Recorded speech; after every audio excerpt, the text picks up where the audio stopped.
earlier this year, there's a video. It didn't go viral, maybe for a reason, but it is a video that we made at Card Show. You predicted the Cavs to win the NBA championship. Are Cleveland Cavaliers going to be a first-round exit? Says no. They're winning the championship. As we all know, the Thunder and the Pacers are in the championship right now. So 0-1 on that. But then you said the Panthers, also in that video, would make it to the Super Bowl. Carolina Panthers, how far are they going? Super Bowl. What? Meelypops Mafia, you heard it here first. What will the Super Bowl-bound Carolina Panthers regular season record be this year? Let's hear it. 14-3. Oh my goodness, 14-3. Jameel Muhammad and Jeff Cardozo dive into the hobby, which is sports cards, trading cards, as well as all other collectibles, right now on the Meelypod Hobby Podcast, live from the Coach's Podcast Room at Spurrier's Gridiron Grill. All right, hey everybody, it is your favorite time of the week again. It's time for the Meelypod Hobby Podcast. Alongside Jameel Muhammad, I am Jeff Cardozo, episode number 42. If we were in Major League Baseball, we'd be not allowed to use this episode because, of course, that is the retired number of Jackie Robinson. So I know, a few weeks ago, somebody talked about a Jackie Robinson card. And yeah. Was that Gary V, maybe? Yeah, Gary V talking about iconic card. We need to get some 42 Meelypod patches to wear in our sleeves today. That would be good. We should have done that. And then we could have made cards out of them and signed them and made $3. Well, we're going to talk to and continue our Father's Day month to a couple of guys that have been very frequent into the Meelypop shop here in town in Gainesville, and certainly excited to talk to Dad Jason, son Cam, and all the things that they do, and just how your shop has grown, Jameel, and all the great things. Because I guess I even remember just from my side of seeing how bare it was and how it was getting started, and then you had the COVID stuff and all the stuff going on to now where it is. So I'm anxious to hear from them on the impact. And now it's it's like your grandma's wall. When you go into the house, there's like a thing everywhere, a little knickknack. There's no space, so it's changed a lot. So I'm sure you'll be excited to talk to them about that too. The Facebook it comes with your memories. It came up the other day of like the 7 years, because June was our 7-year anniversary, and so seeing the walls was pretty bare, and seeing how cheap wax was interesting. But it's just kind of fun to see those those memories. Looking forward to celebrating Father's Month, Father's Day month with Jason and Camden. Because these are just guys that have been a part of the shop from the beginning, and I think real cool perspective to kind of see them also mature in the hobby as they've been a part of the shop. So love to be a part of that and get to kind of see it from the zooming out a little bit. So we'll get some cool perspective from these guys today. Really cool. And I know something really cool that's coming up is, of course, the big show that everybody's excited about. Of course, Fanatics Fest. This will be year 2.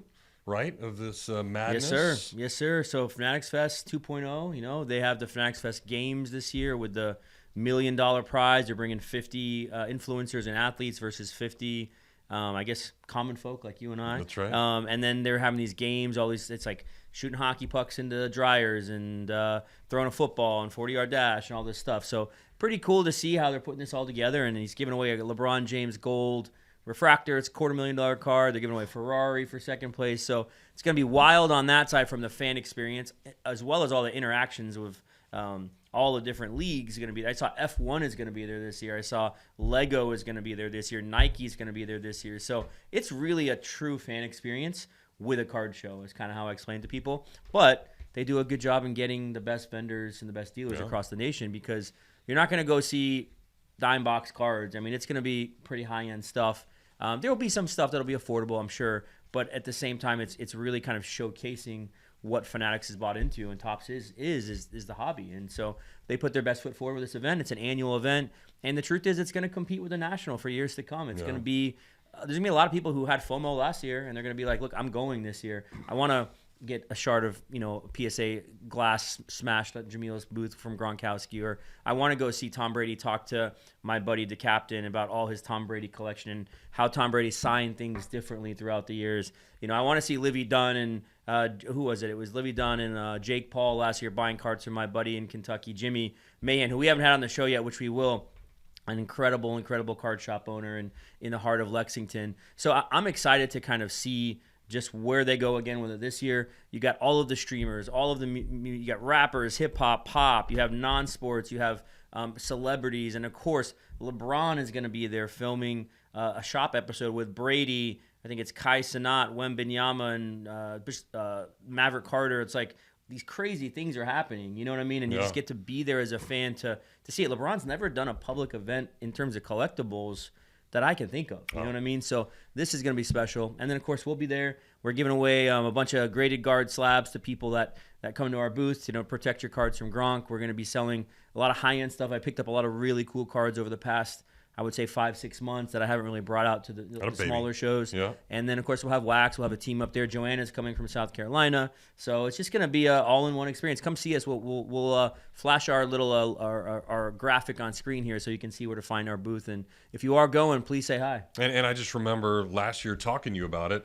I don't think you even knew what to expect. And from what it turned into, and now obviously they've done it once, so bigger, better, stronger, faster, like that Kanye song that you like so much to do. It's crazy. And then I mean Livy Dunn and Paul Skeens were out there in Omaha yesterday at the College World Series. He flew in for the day because the dude from Canes brought him in, and they're buying Jello shots at the bar, and LSU's going to win again, and oh boy, all these things are happening. So it is really cool to see and have these opportunities where people that you think are maybe untouchable, unapproachable are all right there, and they're just enjoying this hobby that you've loved so much, and you've obviously just grown into something even better than I think probably what you can even imagine to be able to do this and experience this. So it's really cool. You bring up the experience is the word, right? Like I think there's the experience of going to card shows, and there's lots of them. Sure. So there's a kind of a generalized experience to what you expect, interactions, what you see, how things are laid out.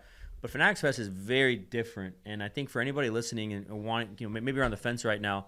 It's definitely a uniform. They take, like, for example, all the dealers have to use the exact same cases that are rented out by Zion. You can only have this, set things of 3-foot banners. You're not allowed to have, overarching things. So the way I look at that is like it's kind of a base stimuli for the person. When you're going to see like 900 tables, and there's all these things going on, it gets overwhelming and you get lost. And I think the nice thing about this event, it's all uniform. You can go row by row. It should be easier on the eyes, what to expect. You know what I mean? So that side of it, I think they're trying to change some elements in the card show. And then, of course, you have the experience. So I'm looking forward to it. We'll be we're actually, our next week's guest, jumping ahead, will be the Grizzo family, I call them. They're going to be helping us at this event. They live up in New York, but they are fans. And it's fun for me to get to watch them. And we'll get to pick their brains next week, too. But to see, like, how they embrace just as dad, son, and all of the fanaticism that's going on, and how they did it all last year versus this year, which I think is going to be much harder to get all the exclusive stuff and things. Yeah, will be awesome. Something that I don't know if it's awesome or not, but it's turning into a pretty big deal is this PSA GameStop and the rumors. Tell everybody what's going on there. Yeah, so I mean, it's super interesting to step back and think about like where all these card companies are going and coming from. To kind of caveat to SGC last week, kind of eliminated all dealer rates, and they're just only going to be a straight line service for dealers. So I'm bringing all this up because there's some shifts happening, and there's a big rumor going around that 1.75 billion was the number. GameStop was raising money to acquire PSA. About a year ago, Nat Turner, who's the president of PSA, who's a big collector, who is now on the board of GameStop. So all these kind of pieces you see, the Wall Street, kind of all those things that we're not always akin to here in Gainesville, but seeing all those pieces put together, was this going to happen? And so the rumors came out, and everyone's starting to talk about, oh, wow, there's 2,000 GameStop stores, 3,000, 5,000 GameStop stores. That's the new hobby shop. The PSA is going to be that part, and you have the CEO of GameStop coming out and saying things like, trading cards are our future. We're going to be involved in trading cards. We're going to make a big effort in trading cards. So there's lots of things to think about with that, right? As a business owner, I got to step back and I got to think, is there going to be a big competition coming down the line? Is PSA going to be in every GameStop across the country? They kind of are already with their submission process we've talked about, but nothing has kind of come to light. And the CEO, Nat Turner, he supposedly denied that this was going to happen. So maybe Cat was out the bag early, and maybe it's coming down the line. But what does that mean for the hobby? What does that mean when PSA gets bought out by a bigger corporation that has an infrastructure set up from the grading standpoint. So lots of things are happening. The summer always seems to be the juiciest for the hobby. It seems like when everything happens, you know what I mean? SGC being bought by PSA happened, I think, in the summer. JSA being bought by CGC, I think, happened in the summer last time. So these kinds of things, these acquisitions are happening faster and more readily. So we'll see, man. I don't know, maybe every GameStop that you go get your video games at, Jeff, in the future might also have trading cards and graded cards and boxes. They're kind of already getting there. So we'll buy my Super Mario 3 yeah. and Greg Maddux cards. Ooh. That'd be my nostalgia. Speaking of Greg Maddux, we just got a card back from PSA that said that your auto was authentic, so you didn't sit there and fake it. Sweet. But it's on a black gold card, which Yeah. is really cool. And I looked it up. I didn't see any. So we'll have to get that on the podcast, give you those, and take a look at those. Yeah, that'd be cool. Those were the fun times. And I actually, my birthday was last week, so made the trip down to Fort Lauderdale. So I passed the old hometown and had my fiance with me. So I was like, hey, you've never seen where my house was, so I'll drive you by. And we did all that. And it made me think about it. And then as you're going down to Fort Lauderdale, the Braves and Expos were spring training in West Palm Beach. Yep. So we passed that exit, and I said, hey, there's where the stadium was, and here's what I used to do. And Dad can't yell at me now because it's like 10 years past, but I used to skip school in the mornings, and I'd go down and get all those autographs. So I have a bunch of those Braves from the 90s and, Chippers and certainly Maddox, Glavine, and Smoltz and all that stuff. But yeah, they were cool. And, that was before, because you see it so much now of, you see these dudes with bringing their bags and have all this crap. It wasn't like that. It was authentic. They would park their cars, and there'd be maybe 5 or 6 of us out there, and I just wanted pictures and to meet them and to do all that stuff. So it's definitely legit and real. But those were the good old days, and I don't think I can ever remember, or you'll never get any of that kind of stuff back. And one of the cool parts I'll never forget either, and I'll have to bring you this back, maybe get authenticated as well, but they were doing a Beckett cover shoot. Okay. And the Indians were down there, so they were doing Manny Ramirez for some reason. And so I got his autograph on a Beckett, but with Manny Ramirez was Christy Brinkley. Okay. And I'm like, this is really weird. Like, what the heck is Christy Brinkley doing there? So she's riding around on a golf cart. I'm on one of the back fields, and I didn't have anything, but they used to sell in the little shop that they had broken wooden bats. Yeah. So I bought it for like $10 or something, like a cracked bat from the pros, and I got Christy Brinkley to sign the bat. So it says, to Jeff with a heart, Christy Brinkley.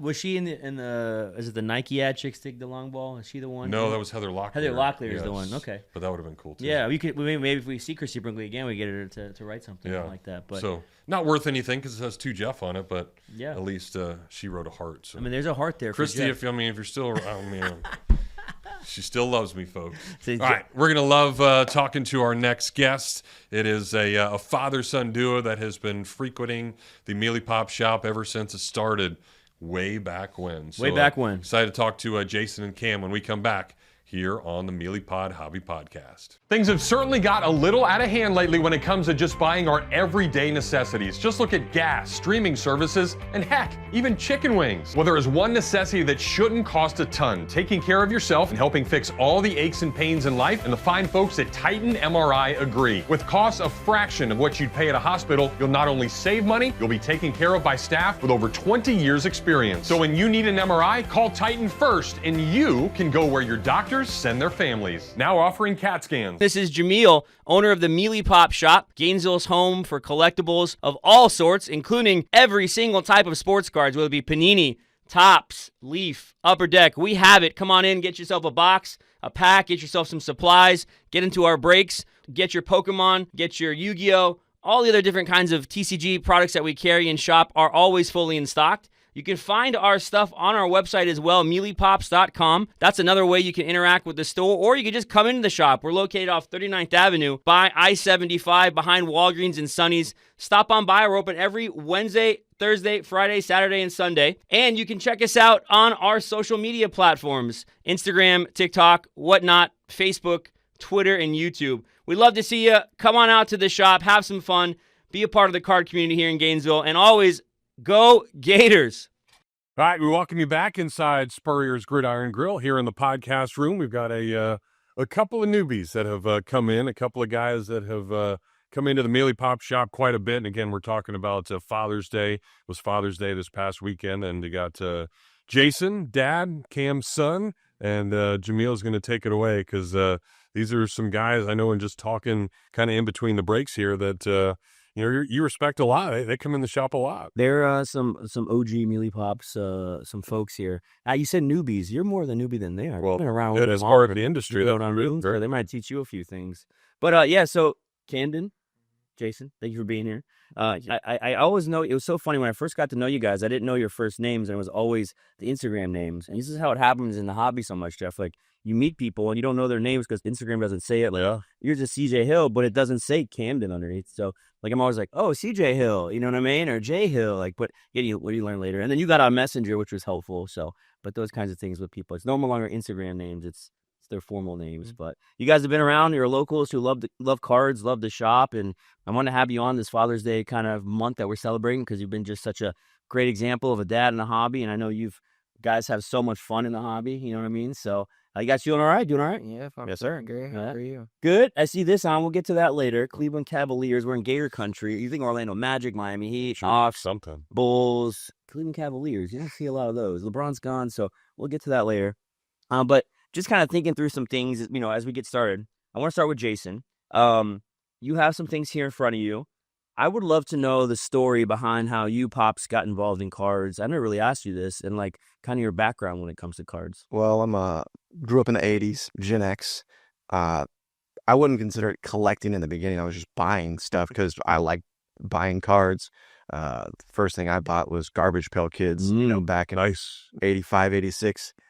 Being a youngster, not knowing any better, they were stickers. So I was peeling them off and stick them on the side of the closet and stuff like that. So there was no really collecting there. It was just, a hobby and fun. And then come like 87, 88, started getting more interested in sports and baseball and collecting there. Did you ever get an Atom Bomb card? No, I've bought one since then. I got one off of eBay, but like I'd say I was more like Series 4s when I was able to like make it down to the convenience store on my own, riding my bike down there and buying some 25-cent packs. Remember those packs? Oh, I remember definitely those packs. I did love Garbage Pail Kids cards, so it's they were legit. So I guess, if we're talking about Dad, then how about you? Did he get you involved, or you picked it up on your own? How'd that come about? We went in 2019. We went to Target because we were just buying stuff, and I went over like the section where they have the cards, and I saw a score pack of 2019 football, and I picked up and I pulled the Alexander Madison autograph. Oh, okay. I think I still have that card at home, but that was like my first memory of the card community. And then my mom saw something on Instagram or Facebook, maybe. Fun for Gator Kids. Yeah, something. So we came over to your shop and we've just been coming back ever since. That's a crazy origin story. Like Fun for Gator Kids. I don't even know. Like maybe it was like they heard of that. I think it was a rib. I don't know. I think it was at a Tops Hobby Day or something like that. Okay. Yeah. And you guys found out through that, right? Yeah. So many people come through. Like I had a guy recently sell me all these tickets, and I go, how'd you find out about the shop? He's kind of old school, older gentleman from like Leesburg. And he's like, oh, yeah, like 5 years ago, I drove by your shop and I saw like that you had a buy, sell, trade on it. Yeah. And then I just kind of remembered that. And then he came back again 5 years later in Gainesville. So it's fun how everything just kind of intermingles in the hobby, how you hear about it. So Alexander Madison is this guy's hobby kind of entry point. He actually is pretty good. Yeah, not so good for fantasy for a few years. I think he's on the Dolphins now. Yeah. He moved around a little bit. And then, so Garbage Pail Kids for you, Alexander Madison for him. That's kind of interesting to think about that combination, but so since we're on the kind of the memory kick, you guys, one of the reasons why I want you here, and I'm so glad we were able to make this happen, is you've kind of just been around the shop since it's been around. You know what I mean? And Jeff knew about the shop early on and was a huge help, and just from the media side, the radio side, letting people know. But you guys were boots on the ground, always in the shop, telling people about stuff, you always seem like every time there's holidays, you have all your family that comes through the shop. He made you a hat. Made us hats, made us breaking stands. And I'm just kind of one of those guys that I just kind of roll with it. It's like, we've used those breaking stands every single break for the last 2 years that they gave it to us, and it's been amazing, just your insertion into the community. So I'd love to know, like, how have you guys seen, like, our card shop grow and like the memories of that? And I guess kind of either one you can answer, both you can answer. But like you've been there from the beginning, pre-COVID-ish time, right? Then during COVID-ish time, and then post-COVID, and now we're kind of in like a renaissance post-COVID. You know what I mean? Because the post-COVID was the down. Now we're kind of in a renaissance after COVID. So like, give me some memories, things like you guys have seen over the years, and how have you seen the card shop grow? I think one thing for me is trading day. That's one of the things I'm in the shop most for. And over time, it seems like there's more and more people that go inside of there. Like last trading day, it was packed in there. You weren't there because I think you was in the AC in South Carolina. You guys were. That's the thing. You opened a whole second shop while we were in the overtime, so I thought that was pretty cool. We went to that shop. You are one of the few Meelypops members, yeah. Wow. And we delivered a box to you. Yep, they were like a courier service hired me because it was awesome. So I think that's one of the biggest things. And then also when I go in the shop, I see your little Instagram follower things where it goes up every time I'm in there. So I see how many followers you're gaining every time I'm in the shop, and it's up to what, like over 10 grand? I think we're at 21.7 now. 20, yeah. So just keeps growing. I mean, that's interesting too, because you think about social media as a younger person, you know what I mean? And to see our shop grow because of people like you posting things, going to trade days is awesome. How about you, Pops? What do you think?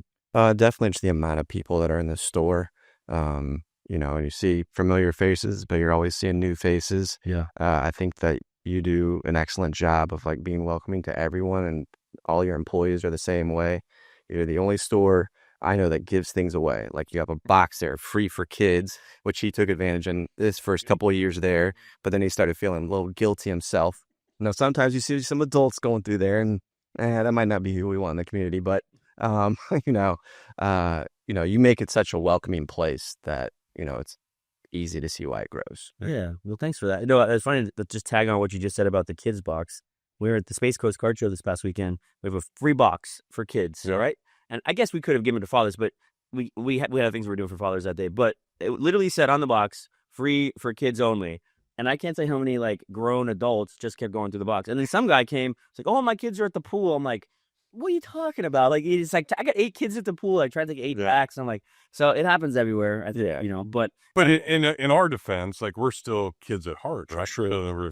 They try to call us old, but we're young and muscular and active and good looking and all that stuff. Well, speaking of good looking, I mean, you got great stuff here. Is there like a favorite memory of a pull in the shop, or just like, I know you mentioned the trade days or different things, a card that you may have gotten with somebody there? Well, my favorite is probably this one.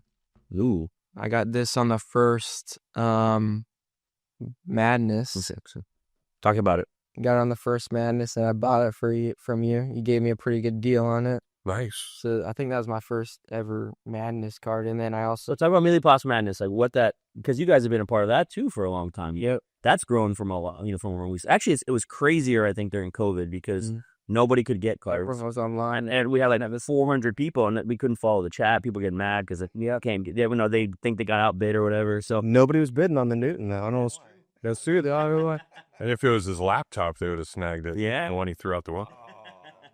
We gotta find that. Yeah, UPD if we can get that autograph or something. So that's so like that world of buying cards online. Do you do a lot more of that now, or like you know a lot about it? Yeah, I'd say every Madness it seems like I buy a little bit more cards, and then I was just send him the money and buy it for me because that's just what I've been doing. But I see a lot of people, like you said, arguing over cards that think they type before someone else. And I think it's pretty funny because I'm looking at how many people are in the live. It's like 500 people, and you're refreshing the cards every 5 minutes because it keeps getting sold out. So yeah, I think it's cool how many people are following online. Yeah, we've been able to grow that too. I think you've seen that, right? Like the online presence. There's the local card shop community, which you guys know ins and outs of, and then there's this online presence, and there's an overlap too because you meet people, or people might come in from another state one weekend to an event. You're like, oh, you're that person online, and like that's a different thing that I think you. I mean, I didn't have it growing up. You guys didn't have it growing up. Where I was talking about this at the show this past weekend, you get a chance to, I think, show off and really detail your collection so much easier now. Whereas when we grew up, it's like you just showed your friends, or maybe, you showed your family, or maybe you showed, some people at the card shop. Well, like when you show your cards off, look at my pickups from the trade day or the card show. now everybody who follows you could see it. They can send it to other people, and it's a cool way for the community to kind of like be instantaneously involved. Like in big show, nationals come in for Fanatics Fest, everyone's going to be sending pictures, and you're able to see all that. Where the fact that you can feel like you're a part of it and be a part of the community, even not being there, is like a big deal now. You know, and I love that. I love that it's grown that way, and who knows where it's going to be. You know, and Jason, do you feel like you've helped him learn all this stuff to be able to trade, or has he kind of taught you, even though you're the old wily veteran of the bunch? No, he definitely knows way more than me. Yeah. Like, I don't try to, like, and for one, he's hard-headed. He's a teenager, so you're not going to listen to me anyway. So any advice I give him, I have to play like the psychological backwards reverse psychology, because if I tell him something, he's going to do the opposite. Right. So, but no, he definitely is able to keep up with these new athletes. He is able to spot a newcomer way quicker than I. Yeah. And he proves it. He'll be in your 50% box, or those boxes where it's new guys and might be a card. In this hobby, just a couple of weeks, things can change. It could be a $2 card, then boom, it's a $20 card. So he knows definitely more about the like business side of it versus where I do it for fun. Sure. Yeah. We've and another fact about the shop that I know you guys love is like the events. You know, we got all the Gator players in. We've had, I mean, think about Gator baseball in your background. You guys love Gator baseball. Judd Fabian came in the shop. That was a fun. Jason Williams, White Chocolate, DJ Lagway, Caleb Dressel came through the shop. You know, and all. Did you have a favorite memory, either one of you guys, or like did you get to meet one of them and be like, oh, I didn't realize that this guy was like that? I think my favorite memory is probably just walking in the shop and just seeing Todd Golden just shopping around like he's one of us, knowing that I watched him on TV last night, Coach EA Dealers. So I think that's probably one of my favorite memories of just meeting someone famous in the shop. Yeah. And I'd definitely say Lagway. Like, we got to get his auto, and then just what a nice guy. He seemed like very respectful. Yes, sir. No, sir. Didn't really expect to talk to him much, and you know, had a chance to try to teach him a little bit about James Bates. You know, I'm a big Gator fan, and so the couple of signatures that I've got to get an inscription. So I have to make sure I get Be Less Sucky today, because that's James Bates, one of his slogans. He's a funny guy. He's a great artist. So, you know, got to teach these youngsters. Yeah, you got to learn. I'm a youngster like you, right? No. I'm triple your age. But so you got all these cards here. Cam Newton is one of them. Let's see what else. Tell me. Let's talk a little bit about this. Why do you got a Jacob Young Superfractor right here? So Jacob Young has just been my favorite player, just in everything, because I watched him and just how fast he ran the bases. Kind of just, I liked him a lot. And he's a really defensive guy rather than a hitter. Mm-hmm. So I watched him in the outfield making all these diving plays. And I went and watched him the next season after he got drafted. I went to a Gator game. He was just sitting in the crowd. So I got a baseball sign with him and a picture. And then when he finally had cards coming out, I started collecting them. And I got, I think, 4 of his one-of-ones, and I was able to complete the whole entire rainbow of this card. Cosmic Chrome 24, 23? I think it's 24. 24, right? Yeah. And then I asked him if he wanted to trade the one-of-one for a signed and scripted bat, and instead of even trading it, he just sent it to me. So I thought that was really cool, and he inscripted it, Go Gators, and a bunch of stuff.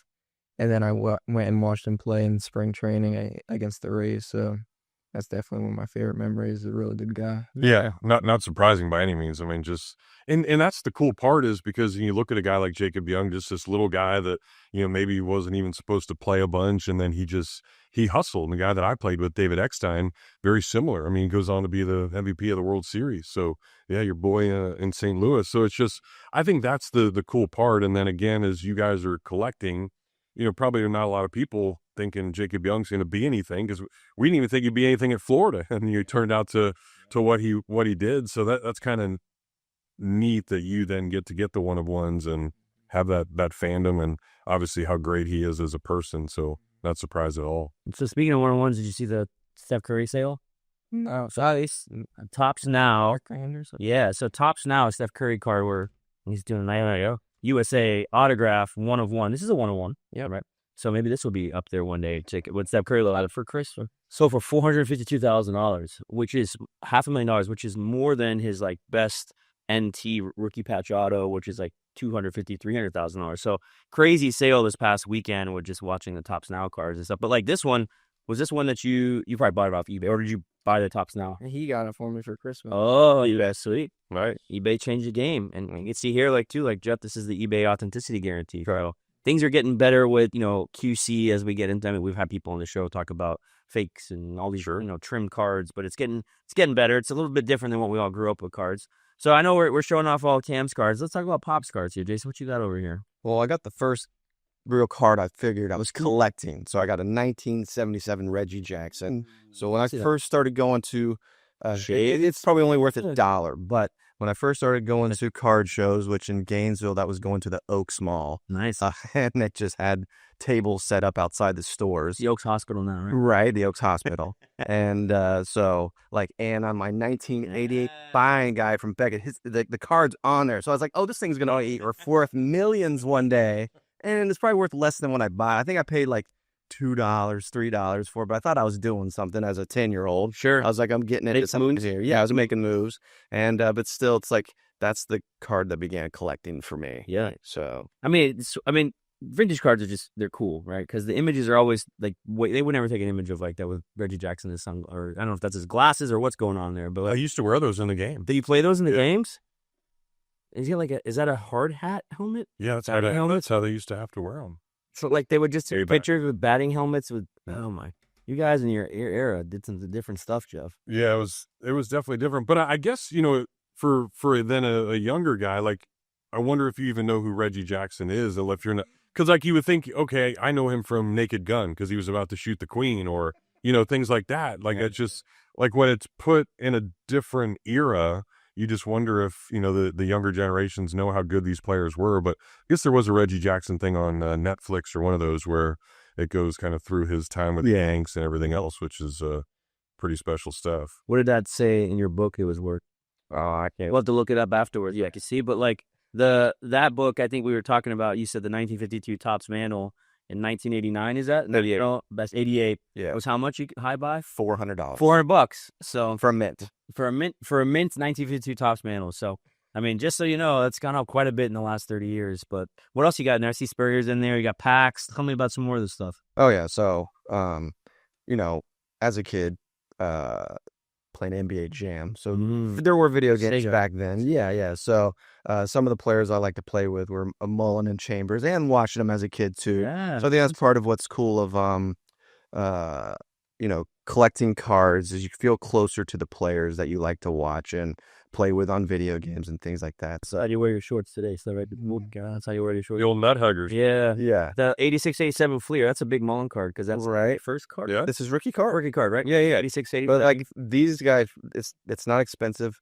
I don't have a whole lot of money, so I'm going in on the lower level type stuff, and so even though I feel like those are big cards, luckily they are. The community doesn't respect them, so the prices are kind of low. Yeah, I mean, I don't know if necessarily price always dictates. Like in the hobby, I think a lot about what is more important, and I think cards like this is an on-card immaculate Tom Chambers autograph card, which how much you buy for?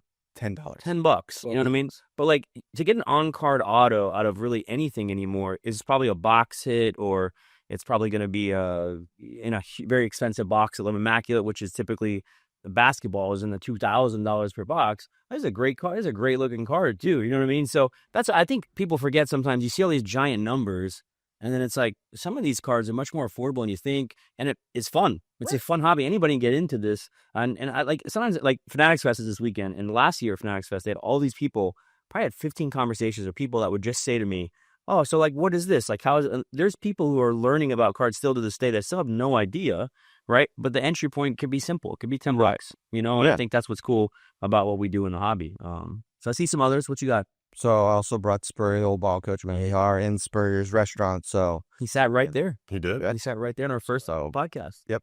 Tell me about the packs. What you got pack one? All right. Well, I was hoping that we might open some. Oh, you want to rip some packs? Yeah. So this is some cards I picked up. Anytime we go to a different town, we want to check out the card store there. Yeah. So we were up in New York. Ooh.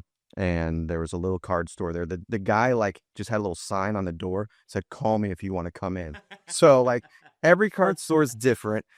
the more card stores we go to, we know how Mhm. fortunate we are to have a store like yours. Like you blow everybody away.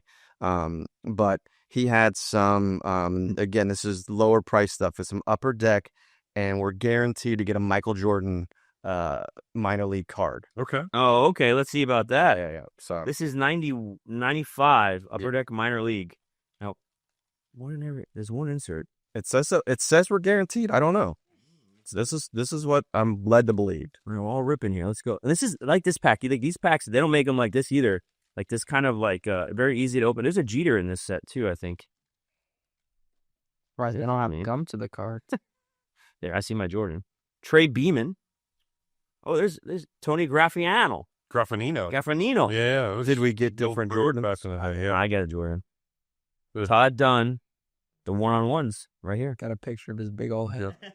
Nice. So you got hitting. Aaron's. I got Hitting. You got the bald head. Would you Good get hitting. hitting? Oh, we'll same one.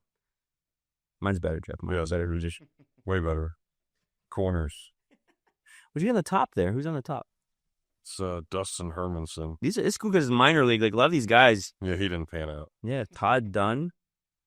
All right, so I got a Jordan. So do you like Jordan, Jason? Oh, definitely. Is he one of your is he one of your top guys that you just watched over the years that you enjoyed watching? Go. Yeah, I don't have many of his cards because they're kind of a high price point. Sure. But I was in the Air Jordan Flight Club in the beginning. I wish I'd have held on to some of that stuff, but things get thrown away over the years. But yeah, so from early age, definitely like Jordan and his shoes and just everything about him. Well, I bring him up because your son's wearing a Cavaliers shirt. Right. And LeBron played for the Cavaliers. So Yeah. I got to hear who's the GOAT in your eyes, Jason? In my eyes, well, I like how Jordan will answer that every basketball player is an artist, and who they play against and the year that they play in can't really be compared. Sure. So I like his answer to that. There's not one true GOAT. Okay. That there's different eras and different GOATs in different eras. So I respect that about him. I don't respect everything about his life, maybe, Sure. but for as far as a basketball player and his respect for the game. So I think there's multiple GOATs. That's a very PC answer. It's very good. All right, now you. Um, Do you have a GOAT? Don't say Donovan. I'm probably gonna say Kobe Bryant. Kobe. Okay, cool. Just because of his mentality. Sure. Like he said, I don't think you can compare all these other guys like LeBron and Jordan because they played in different eras, and like Will, you can't really compare any of these Sure. guys. But Kobe's like just his mentality and how he's impacted like the game. I think he's got to be number one in my eyes. Yeah, Kobe Bryant cards too. I mean, those are just every single time you go anywhere. You have Kobe Bryant cards. You know what I mean? Like Yeah. even more so than Jordan, LeBron. I think it's more of an iconic thing with him, any type of icon and stuff. But I always love bringing that word up because it means so much different to so many different people. And I think now when I think about GOAT, it's just a word that people kind of utilize to just talk about their best. You know what I mean? And it's cool, like with what you guys said. But we got Jordan baseball. He wasn't the GOAT in baseball. No. I don't know if No, they got him back to basketball pretty quick. they got him best. Was one season, right? Yeah. With the Barons and then he. But he bought him a bus, and we get to go to that stadium every year because that's where they play the SEC tournament, high small wise. So see where that kind of all started. And speaking of starting, I know you guys have been doing this for a while too, but I think the neat part, and with this being just after Father's Day, like you being able to share this time with dad, or dad with son, I think that's really cool because I think a lot of people out there, teenagers, are off running around and doing all these random things, but like getting that opportunity just to spend this kind of time with them going through stuff, how cool is that? Oh yeah, it's awesome. Collecting, ripping, it just brings joy. And so I know that there's, we'll listen to the podcast, hear about there's definitely ways to make this a business, but for me, it's just about fun, and that's what I want him to keep as well. I mean, I'm glad that he might be making a little side money and things like that, but I just want him to have fun with it. Like, to me, it's nostalgic, brings back memories of being a child. And, that's what I was. Is there a card you pulled out of the pack? You like high five dad because it was really cool and like that? From the Panini Player of the Day, I pulled a Luka patch, and that was really cool. That was back in 2020. Yeah, we were celebrating that. Oh, wow. So we used to be all over the Player of the Day stuff. So we had a bunch of those packs. So I pulled a Luka And a Zion. a Zion patch. So those were really cool. Oh yeah, Zion was huge. I remember that. And I don't know what happened to him. Yeah, I mean, Jameel made me buy a Zion, and now it's like as much as a Reggie Jackson card, right? He's got I mean, 50 pairs of shoes at his shop. Yeah, you're laughing, but I got a whole wardrobe of Zion still. he'll come back. He'd come back. I think the cool thing about, you think about stuff like that too is like we can collect people in eras, right? Because like Zion in high school it's just like, you just look at that. Like it was just fanatical. And then even in college at Duke and the dunks and the shoe blowout and all that. I mean, his NBA career hasn't panned out, but there's cool things they still remember about, players you collect. And you could say the same thing about Gator baseball. Yeah. There's guys that you thought, I'm sure you guys, oh man, this guy's going to be amazing. Well, we have Jack in the league right now. Why? These guys have been amazing. But there's players that you look at and you're thinking, oh, they're having an amazing career, and they may not. But you still have those memories of collecting them. And the cool thing about cards now is there's so much collegiate cards, NIL cards. I mean, hopefully we'll get some cool baseball Topps Chrome NIL down the line or something where we can start to collect everything at every level. So I love that. Yeah, I know you mentioned Jacob Young. Is there a second favorite Gator baseball player? I liked watching Hunter Barco. Okay. He was a great pitcher, but He's almost up. he got there's top injured prospects. at the end of like the season when I was watching him. But I think he's with the Pirates. He is. Actually, wait, no. There's also this dude, Philip Abner. Yeah. He's with the Diamondbacks. Diamondbacks. Yeah. Yep. I liked watching him a lot. I talked to him a lot before the games. I talked with the pitching coach a lot before the games too. But yeah, I definitely liked watching Gator baseball. There's a lot of players that I like, but those three are probably my favorite. Nice. You guys are Gator baseball nuts. I mean, you're in a lot of the games, right? You guys go. We go to, as many as we can. We don't have season tickets or anything like that. But yeah, any of the Gator sporting events that we can go to, we like to take advantage of. Do you think it from your side of it? Like, have you seen the transition to with cards yet? Have you seen maybe Lagway is a good example. Like he's got his first cards out. People really like those cards. But have you noticed that more with players? Have you seen cards for sale? Do you see people giving the guys trying, cards to get autographed? Like, what do you guys notice when you go to all the Gator athletic stuff? Well, even that they're college players, they have their own card already. Yeah. Instead of people getting a basketball or football signed, yeah, they actually have their card. Yeah. Going to NBA games or NFL games, people bring their sports cards instead of actual items to get signed, which I think is really cool for the hobby because then they can get it graded and authenticated. Yeah. So I think that's really cool. And you saw what happened with Walter Clayton, right? He doesn't have cards, but on it, one brand that was an NIL brand, you can collect his college cards. You can get an autograph card, a numbered card, which I think is, really special for the collegiate athletics. And it's only going to get bigger. We're only going to see more of it. We're going to see cards get into, Kai Cenat has a card. Speed has a card. Streamers, it's crazy to think the world that we're getting into where almost all things can be collectible in a little 2.5 by 3.5 by size, piece of cardboard. So thinking about all this, I wanted to kind of switch gears here because I know you have a really unique perspective, specifically you, on trading day. And so I think when people go to trading days, I see this a lot, they don't know what to do because there's so much interaction, so much going on. Some guy looks like he's, set up to be a vendor inside my shop. There's another, a crew of kids with their little Zion cases and they're pulling out their phones faster and comping cards faster than you can blink. You know what I mean? There's all this stuff going on. So first question is, I want to ask you, when you walk into a trade day, and it doesn't have to be our shop, but it could be anywhere you go. What are your goals? When you go to trade day? Well, I always think of the guys I want to collect and even if they do bad and their cards don't go up, I wouldn't be mad if I lose profit on it because I still like that player. A player I like looking for is someone like Keontae George for the Jazz. I bought a lot of his cards and I've sold them back, but I like him as a player. And then I also look at the PC aspect of it. I look for a lot of my Panthers and Cavs. So I look at that. And another thing is I don't like to be overwhelmed when I see a guy like Bill. He has all of his thousands of dollars of stuff.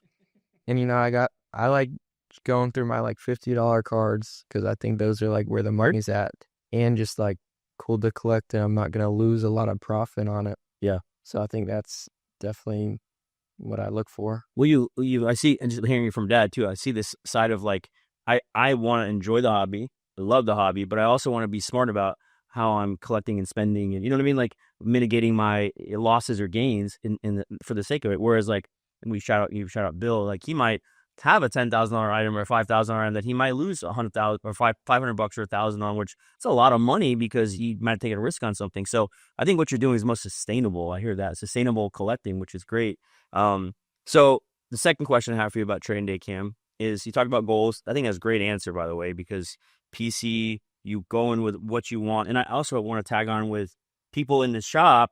I know will say to you, hey, Cam, like I got a Panthers card here now. After you come to a few trade days, they know that guy likes to trade for Panthers. So they're going to save those cards for you. Like, that's a cool feeling, right? Mhm. I mean, people care about your collection for some reason. Yeah. Like, that's something you don't really see in society. Like, you gotta rep your team. Right. There you go. So when I skate, there's a Cavs shirt. Everyone knows I like them, and they show me their card. Charge you 200% on it. But no, that you're savvy enough to know, you know how to comp things. But like for the new person, like the person going to trade day for the first time, or maybe they're going to the National coming up or Fanatics Fest, and there's so many big trade days around here. What are some tips that you would say, like you would give to another young collector who's just getting into this? Like, I mean, outside of just collecting PC and stuff, are there any other tips that you have? Don't settle for like the first card you see, because there's always gonna be thousands of other cards, and you want to have time to just like look around. Like if you're at like a show, you want to be able to like look at everyone's cases, and you don't want to just blow all your money on one card. Yeah. You might want to spend it on like 5 cards instead of just one big card. That way, if that player does terrible, then you're not just stuck because you have 5 other options. So I think that's a big thing. And like going into it knowing what you want, buying PC cards, and like I have a lot of Bryce Young, but I still sell them because I have so much of them. So yeah. I don't know what the theme is with Bryce Young. Yeah, it was last crazy this week. I mean, His young kids like him. they like Bryce. Yeah, he was good. You know, what else is good? You grew up here. You know, I've been a part of this community now for, 25, 30 years. And, you know, Jameel's kind of settled down, and this is his spot now. Like, how important is that? Like, you've seen this community grow. You mentioned the Oaks Mall. It's not even, you know, really there anymore and not much going on. But just to see what's happened in the community and where you can have all these other people coming together for one place, because you may not ever know them, but then you come together in this type of community. How special is that?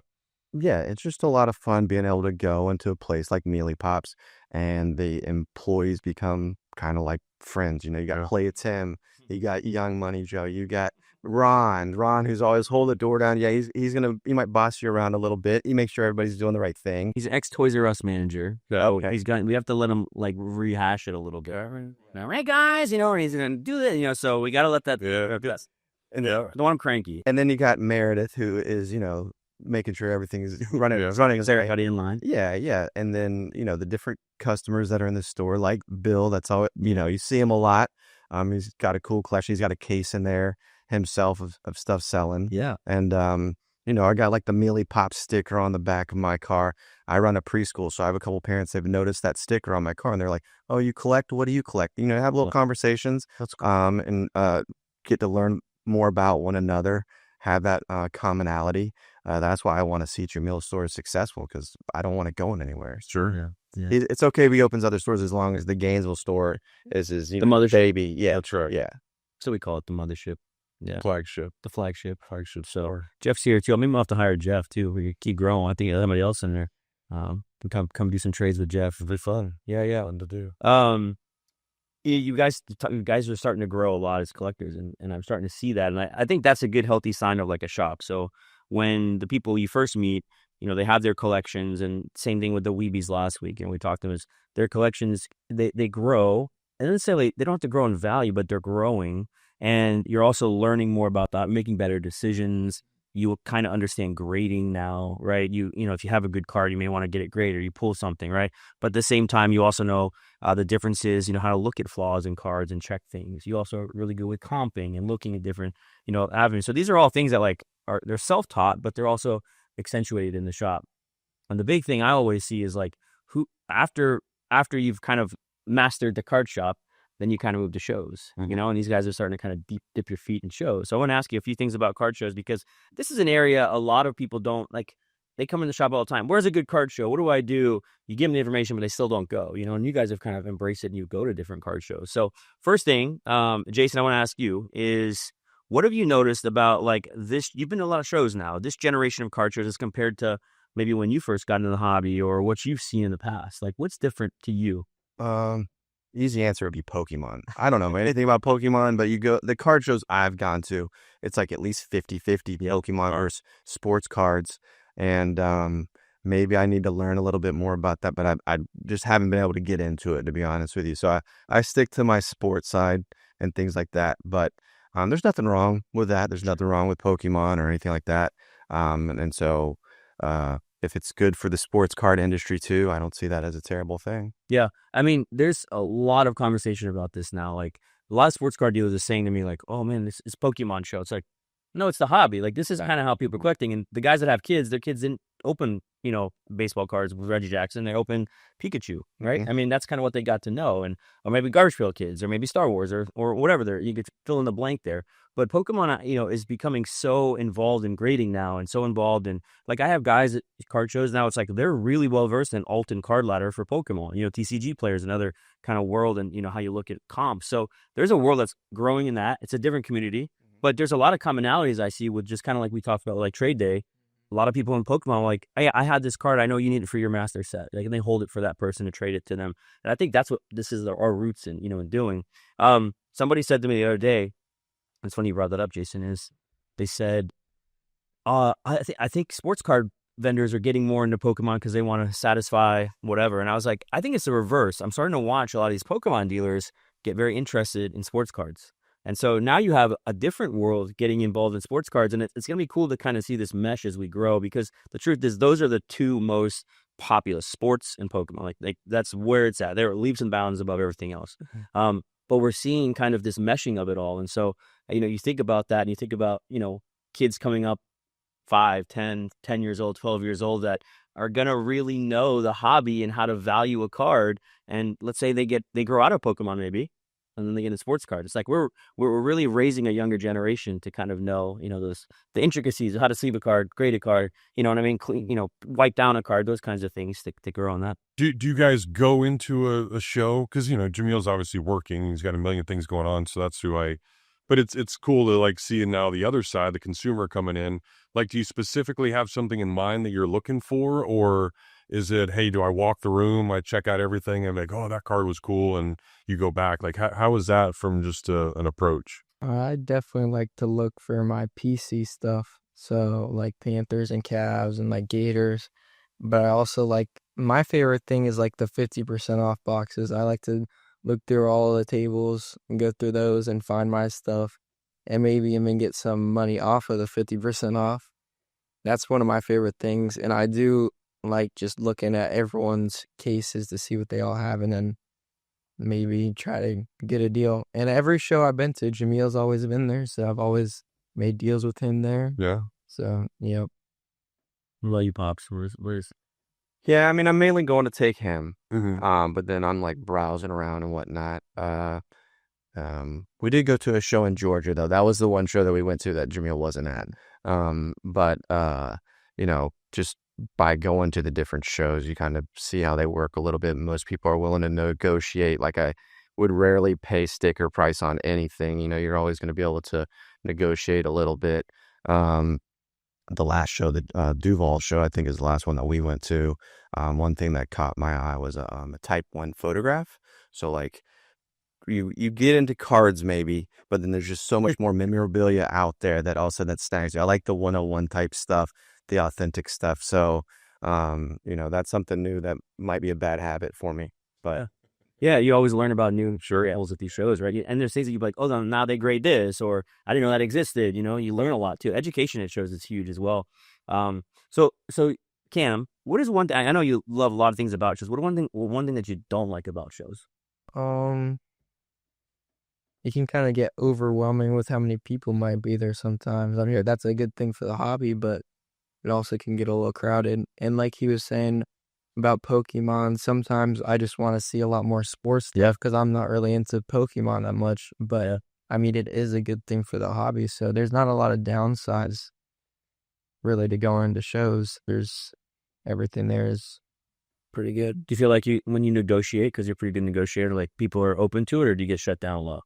No, I'd probably say I shut down more people than they shut down me, because a lot of people come up to me talking about like if I have Pokemon cards, but I don't collect Pokemon, so.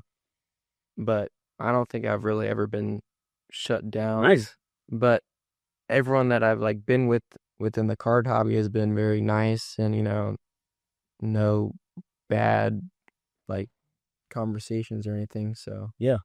That's good. That's good to know. I mean, I think you're just good at what you do, right? There's nothing wrong with that. So you hire him one day. That's true. Yeah. I mean, I don't know. Those He's stuff. big money. He's making. He's talking about a little bit of money. This guy's making like $600-700 at the last card show. So I mean, he's balling when it comes to buying and selling cards. Plus, you sell cards that I'm like some Justin Fields cards for profits, and I'm like, Justin Fields is one of those guys I like. Signed with the Jets on a $40 million deal. he's gonna lead the Jets. Mm-hmm. So we had Gary Vee on 2 weeks ago. He said the Jets would be 8-9. Yeah. That's what he said, I think. I mean, he was with the Steelers. He went 3-0, I think. And then Russell Wilson.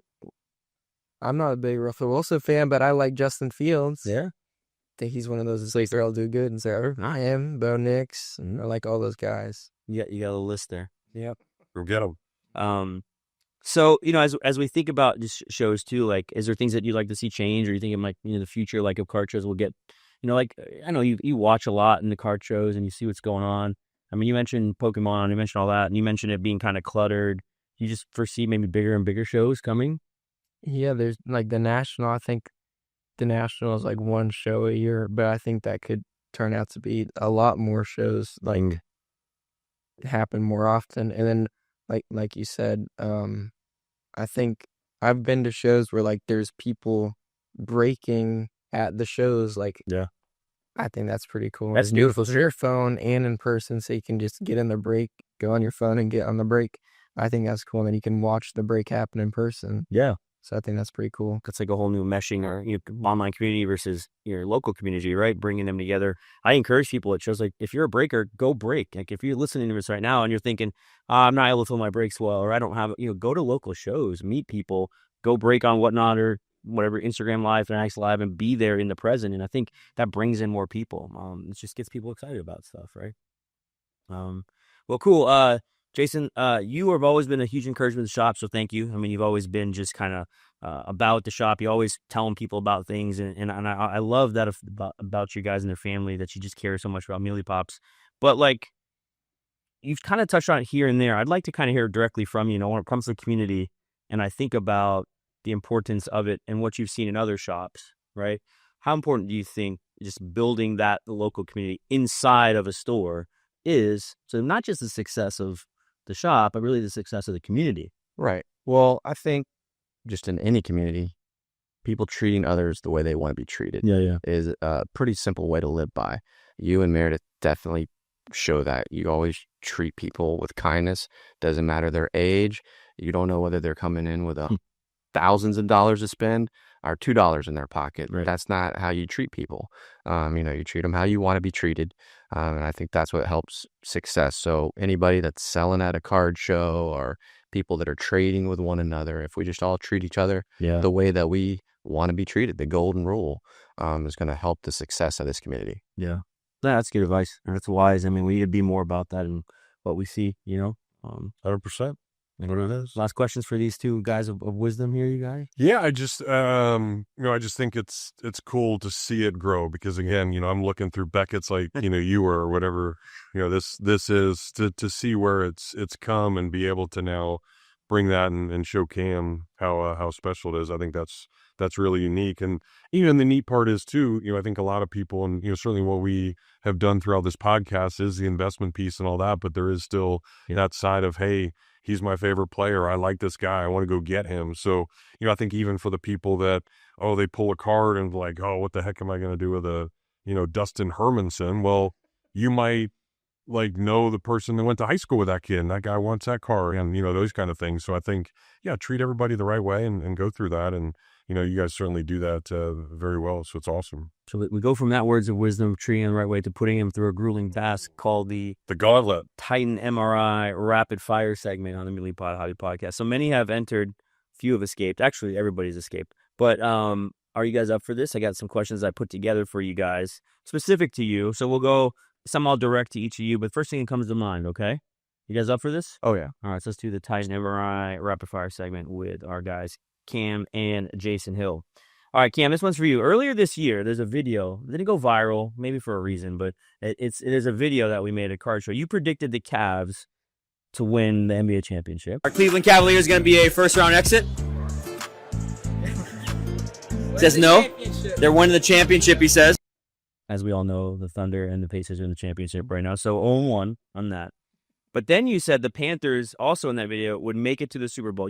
Carolina Panthers, how far are they going? What? Meelypops Mafia, you heard it here first. What will the Super Bowl-bound Carolina Panthers regular season record be this year? Let's hear it. 14-3. Oh my goodness, 14-3. As a Bucks fan, I can't hear that. You can't just not believe in your team. That's true. You gotta believe in your team. Bro, Even if they might be bad, you gotta believe in them. gotta believe. I had a guy call the radio show the other day last week and said Gator football's going undefeated this Oh, undefeated. There we go. year. Yeah, he's supporting it. He's ready. He believes. I don't know if you saw this, but the last 2 times the Panthers have played the Jags in the season opener, they made the Super Bowl. So about that. I mean, when you beat up on the Jags already easily, I mean, it's probably why. You saying the Jags are making Super Bowl? I was about to say, Yeah. Panthers. Jags have had it rough, but we'll see what Travis Hunter does. Yeah. You know, we'll see. We'll see week 1. All right, for both of you, we'll start from left to right. Dream card, Pops. Dream card. I think everybody would like a Mantle rookie, right? There you go. Like, and then just be able to retire. There you go. Mantle rookie. There you go. High grade Mantle rookie. What about you? Probably gonna go with the Kobe Auto. Kobe Otto. Sweet. Get maybe one of his exquisite cards or something. Those are so nice, those exquisite patches. All right, next question. I got a coach question for you guys. For Pops, I know there's a story about you and Coach Golden. We'll let that one slide. But Coach Golden, Coach Spurrier, Coach Donovan, or Coach Meyer? We're in Spurrier's restaurant. We got to go with Coach Spurrier, the ball coach. Coach Spurrier. There it is, hometown hero, OG. You? I'm going with Coach Golden. Coach Golden, Yep. newest Natty winner, national champ. He likes cards. You've seen him in the shop. All right, there you go. Coach Donovan, Coach Meyer. Sorry. Name one player in the hobby you think is overrated, Jason. Overrated? I think all of these rookies are overrated. What's the old guys they have? Why isn't like Montana killing it with so many championships? I'm saying they're all overrated. All overrated. All right, you. I'm gonna go with Joel Embiid because he just gets in and all these old heads. Everyone's talking about I like it. guys are better than the younger guys. I don't see people doing these Kyrie 360 layups and all this. Steph Curry, Caitlin Clark shots. Exactly. All right. Chris Mullen could shoot though. Chris Mullen playing. Dear. I'm taking Sam Merrill over Chris Mullen. Oh, man. Money Merrill. Money Merrill. Okay. All right. Let's hear it from Dad. Most underrated. Underrated. In the hobby.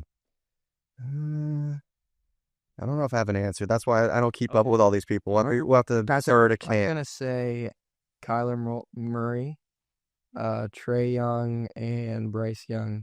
Young's in there. Trey Young, Bryce Young, Kyler Murray. Okay. Trey Young's an interesting study. Yeah, we go back. Because now he's going to have to be compared to not just Luka, but Shea. You know what I mean? That 18-19 class. And number 4, one other guy, Brunson. You know what I mean? So could he be, when people thought he was the top of that class, now the 4th in that class, right? Like, it's crazy how people compare. And I bought into the Kyler Murray hype. I drafted him. Like, I saved it for an 8th round pick, and he stunk again. So I can't get behind you on Kyler. The thing with him though, he's Sam- in the game. He's in the game the whole entire game, and then like they're up by 20, and then they sell it at the end. It's like I don't know what's up with it. And then I'm also gonna have to add Tyrese Halliburton. Okay. He was. I think everyone was overrating him, but he's showed up in the finals. So Yeah. Hallie's interesting. It'd be interesting to see what this. I think after the win the other night with OKC, we'll see what happens with Pacers next year, because it's gonna be interesting to see the East in general. But we'll see. Maybe they're building a little franchise out there in the East. Okay, trade day or card show day? I'll start with you. trade day. Trade day. I like the card shows. Card shows. Got it. Card that you maybe sold or traded that you wish you had back. Start with you. I had a Tyrese Halliburton auto. I mean, I made profit on it, but now it'd be worth a lot more. Probably a bit more. Yeah, and I also had a Prism numbered Tyrese Halliburton. Ooh, rookie. Yep. Ooh, oh man. I know, but I made profit on both of them, but I didn't make as much as I would. Yeah, that's like, I would say in that time you made that profit, like to sell it now, like what did you do with the money that you made, right? You probably moved into other. Yeah, right, exactly. All right. Anything? my regrets have been for him. So I've watched him do some sales, like back when I think it was the year that Brady and Cam Newton were supposed to go. Brady was going to the Bucks. I think Cam Newton was going to the Patriots. Yeah. This guy buys in on Cam Newton and sells his Brady rookie. And it was painful to watch him sell. Hey, what did you like? It was expensive. Brady rookie. Cam Newton was my guy. I probably have like 5 of his RPAs. So PC trumps logic. Yep. But just remember, as a Bucks fan, you should have done with Brady. I used to hate Brady, but now I've listened to his story a lot more, and I have respect for the guy now. So Hopefully, we'll get to bump elbows with him in a few days at Fanatics Fest. Or see if we already can. I know he's getting super involved in cards, so go back and check out that episode. he opened his own shop. Yeah, when we had a podcast with Chris Costa, who's card bought by Tom Brady, he talked all about. It's really cool. It's really cool seeing that and kind of how that's immersed in the hobby. All right, favorite Gator memory that you can think of. We'll start with Dad. Man, there's just so many. I know this might sound like a weird one, but like in 1996 when the Olympics were coming to Atlanta and the torch went through Gainesville, and I got to be at the stage when Danny Warfel brought the torch up. And that was like a Gator but America moment. It was like, go Gators, go America. And we were all like celebrating together. So I know that's not like really, it wasn't during a game, but it was like a memory I'll always remember. That's super cool. Yeah, that's a special memory. I remember someone brought a Olympic torch to a card show. They were one of the holders, and I guess they pass it, but they get something, and they wanted to sell it to me. And it's super hard to evaluate because they don't really see much of them off the sale. But it was the real. I don't know what. I think that must have been Atlanta '96. But yeah, crazy stuff. What about you? I'm probably going to have to go 2 things. One, I walked into the shop and just saw Todd Golden in there. You know, it's pretty cool. Acting like a regular guy. I saw him on TV the night before.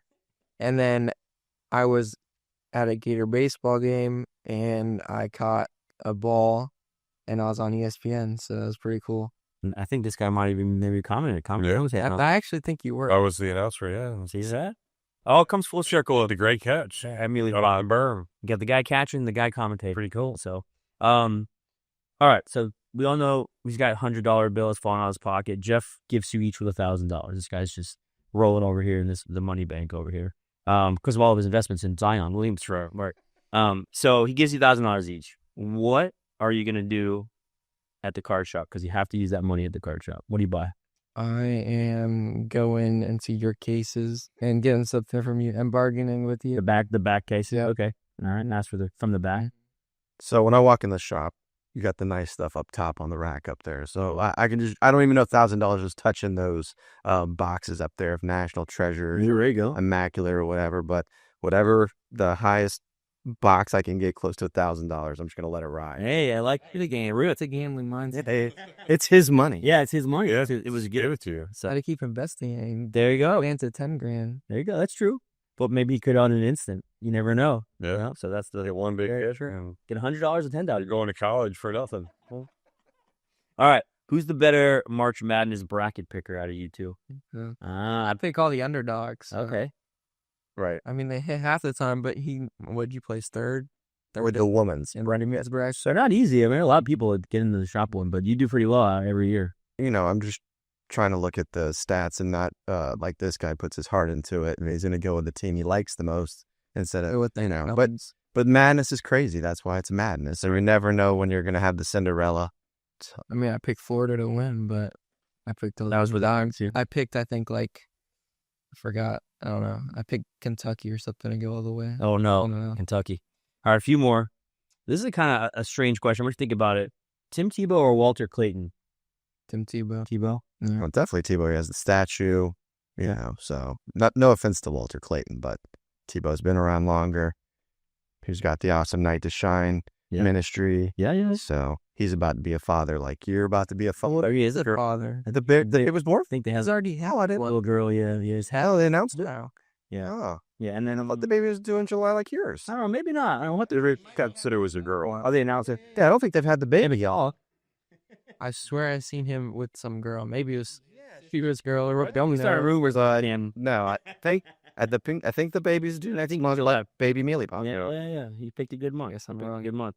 No, but throw Walter Clayton in there because he's football, basketball dynamic there for you guys. So, if you guys are out in the back shooting hoops, basketball 1-on-1, who wins between you two? Me.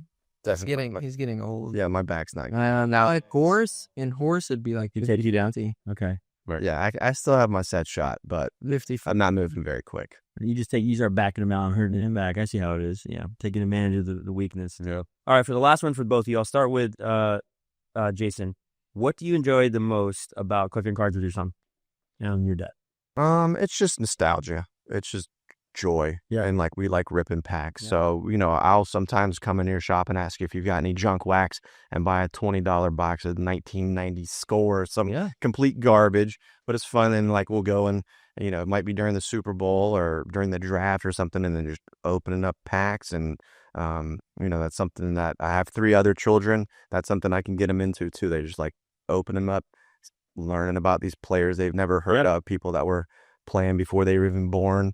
And if their friends are over and whatnot, they get enjoyed as well. So just ripping. I think probably going around and shows and learning about some of his favorite players. Yeah. Because there's a bunch of old guys I've never heard of, and he's telling me stories about them. So I think probably something like that, and teaching him about some of these younger guys.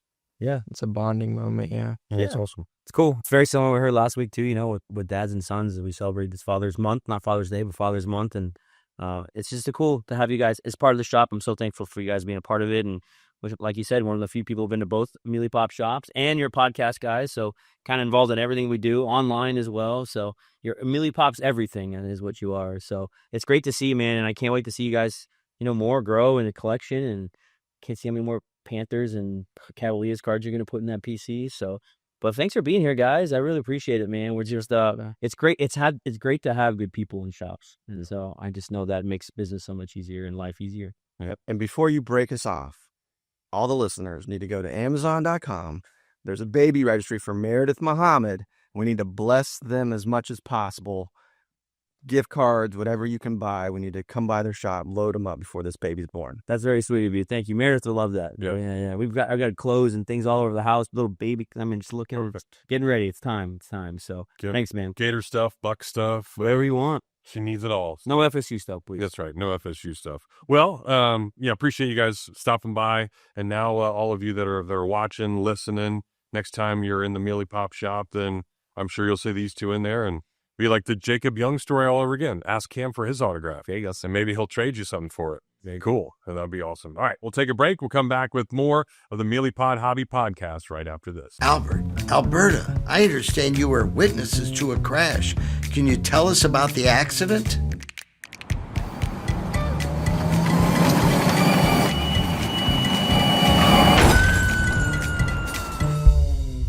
When you're in a crash, it's important to get witness statements immediately after the accident.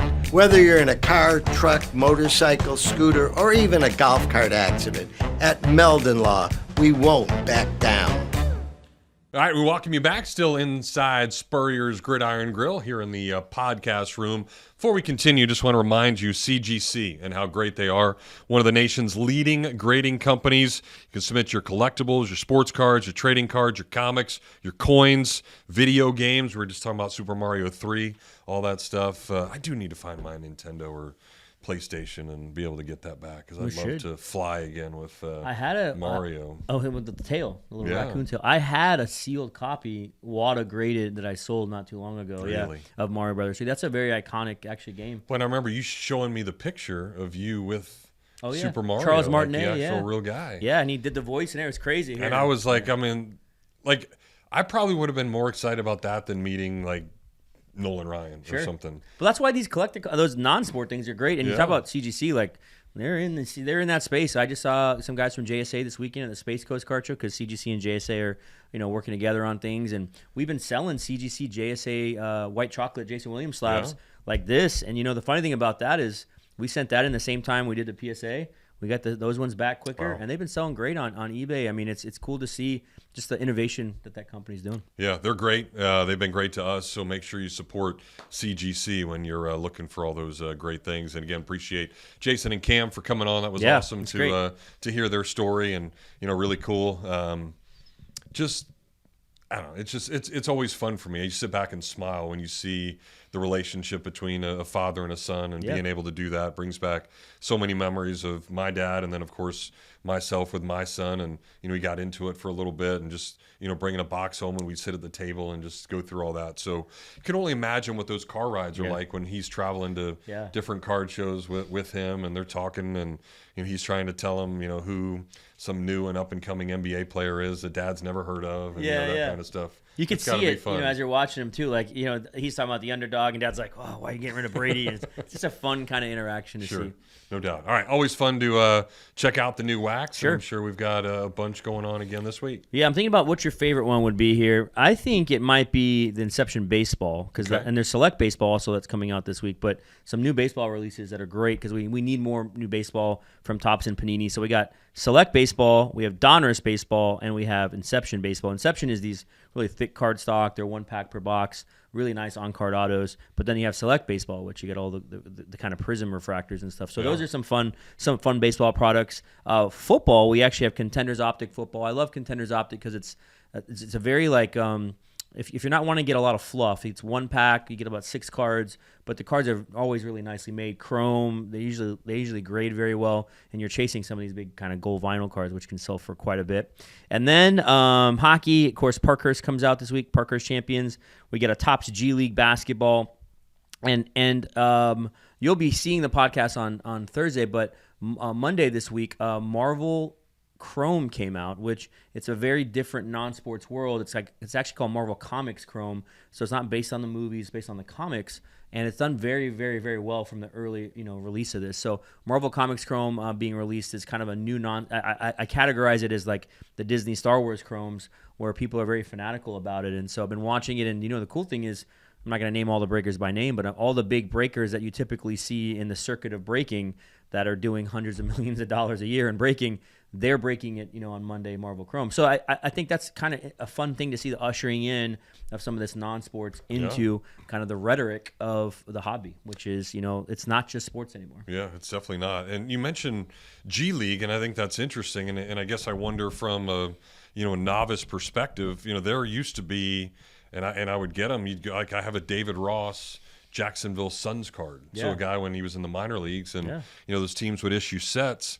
So I know there's probably not a lot of G League guys that turn out to be these huge superstars, but is there a market for that where somebody might have had a card made and they turn into a superstar or something? Sure. Some random that minor league card or G League card is worth a pretty good penny? Yeah, because that we consider them probably their first autograph Sure. card. You know what I mean? So yes, so there is. I can't think of a lot of the names, but we just opened up minor league packs of baseball cards with Jason and Cam. There's definitely a world for that. I think the nice thing about those is they're always so much more affordable. I think it's a fun rip to kind of learn and follow a player, especially if you're a real baseball, basketball head, stat guy. We mentioned Todd Golden 5 times today, but there's a stat head right there who'd love to probably get into those packs and see what these guys' stats are in the back. But there's a world there for that kind of cheaper market. One thing I think about is they actually made an OTE League Chrome a few years ago, so you had Osuna and Amen Thompson autographs in it, and those boxes are like $50 still. You pull their autos, you got $100, $200 card of some really young players that I think could do some really big things, especially what we saw with Amen this past year in the Rockets. Dynamic player, right? Sure. So there's a world there that just another caveat, another road to take where you can get into the hobby. So there you go. You never know. But what you should know is always tune in to us as much as you can. This was episode 42. Kind of crazy to think about. And next week we'll have the Jason, Matthew, and Alex Granite on as well. And I'm really excited to have this episode because we're going to see a point of view from the Fanatics Fest from these young kids, and they are a lot of fun, guys up in New York, New Jersey area, and looking forward to that. So make sure you tune in next week for our last kind of Father's Day special podcast, and we'll be bringing in more guests past that. Yep, can't wait. All right, for Jameel, I am Jeff. Have a great rest of your week. Thank you for joining us. We will see you next Thursday at noon.